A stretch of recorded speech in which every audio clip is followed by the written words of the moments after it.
A Fórmula 1 é um mundo onde bilhões de dólares mudam de mãos. E cada centímetro de um carro é basicamente um outdoor em potencial. Hoje a gente vai acelerar fundo no lado dos negócios do esporte para explorar essa história fascinante de como o patrocínio moldou e ainda molda a F1 que a gente conhece e ama. E para começar, tem essa frase do lendário Sir Frank Williams que, olha, resume tudo perfeitamente. Ela serve para lembrar que a Fórmula 1 é, antes de mais nada, uma operação comercial gigantesca. As corridas de domingo são só a pontinha do iceberg. O que puxou toda essa conversa foi uma notícia recente que deu o que falar. A Cadillac, que é a nova equipe americana que vai entrar no grid em 2026, anunciou uma parceria com outro ícone americano, o Bourbon Jim Beam. E o mais legal é que essa parceria tem uma história de fundo incrível. Diz a lenda que o próprio Jim Beam usava o carro dele, um Cadillac, para proteger o ingrediente mais precioso da sua destilaria durante a lei seca lá nos Estados Unidos. Parece uma daquelas alianças que estavam destinadas a acontecer, sabe? Só demorou um século. Mas, como tudo na Fórmula 1, essa novidade acabou esquentando um debate bem intenso entre os fãs sobre que tipo de patrocinador realmente tem lugar no esporte hoje em dia. E a reação da galera revela uma nostalgia, no mínimo controversa. Como dá pra ver nesse comentário, tem gente que prefere os antigos patrocinadores do vício, como cigarro e álcool, do que as empresas de fintech e criptomoedas que estão por toda parte hoje. E esse outro comentário resume bem a desconfiança geral. Rola uma confusão sobre como essas empresas de cripto, que muitas vezes são vistas como algo super volátil e meio obscuro, têm tanto dinheiro para investir num esporte tão caro, ainda mais quando tanta gente relata ter perdido dinheiro com isso. E isso tudo nos leva à pergunta central aqui. O que define se um patrocinador é aceitável ou não na Fórmula 1? Será que a moral de hoje é diferente da de ontem? Para responder isso, a gente vai ter que dar uma olhada no passado. Pois é, para entender o debate de agora, não tem jeito. A gente precisa voltar no tempo, para aquela era que definiu a identidade visual e financeira da Fórmula 1 por décadas. A era do tabaco começou de verdade em 1968, quando a Tim Gunston pintou seus carros com as cores de uma marca de cigarro. Isso aí abriu a porteira para parcerias que viraram lenda, como a da Lotus e a da McLaren, que dominaram o grid por anos. Mas em 2006 tudo mudou, com a proibição da publicidade na Europa.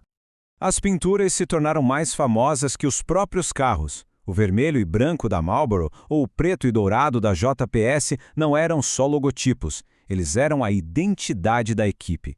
Os carros viraram outdoors ambulantes, criando algumas das imagens mais marcantes da história do automobilismo.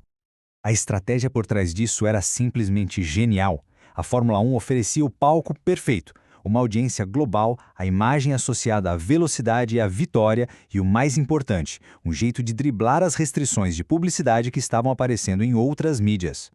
Com o dinheiro do tabaco sumindo do mapa, surgiu uma pergunta de bilhões de dólares. Quem é que ia pagar as contas do esporte mais caro do mundo? A F1 precisava de novos parceiros e rápido. E essa mudança de patrocinadores trouxe uma mudança de estratégia. As antigas empresas de tabaco e álcool só queriam exposição da marca, algo bem direto. Já essa nova geração da tecnologia e das finanças quer muito mais do que um logotipo. Eles buscam parcerias técnicas, usando a F1 como um laboratório para desenvolver e mostrar suas tecnologias. E a necessidade de dinheiro é, absurda. A estimativa é que, por ano, seja necessário cerca de US$ 1,5 bilhão em patrocínios só para manter o circo da Fórmula 1 funcionando.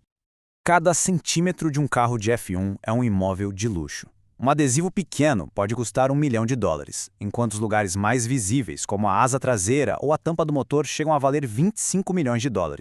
Ou até mais. E isso tudo nos traz de volta para os dias de hoje, onde a história parece que está se repetindo, com velhos hábitos voltando de jeitos novos e, claro, controversos. A pergunta que fica é: será que o tabaco realmente saiu do grid? A resposta é não. A proibição de 2006 só forçou as empresas a serem mais criativas, mas o dinheiro e a influência nunca foram embora de verdade. A principal ferramenta para isso foi a tal da publicidade subliminar. Basicamente, é usar formas e cores para fazer a pessoa lembrar da sua marca sem mostrar o logo, ativando o reconhecimento no subconsciente de quem está assistindo para passar por cima das proibições.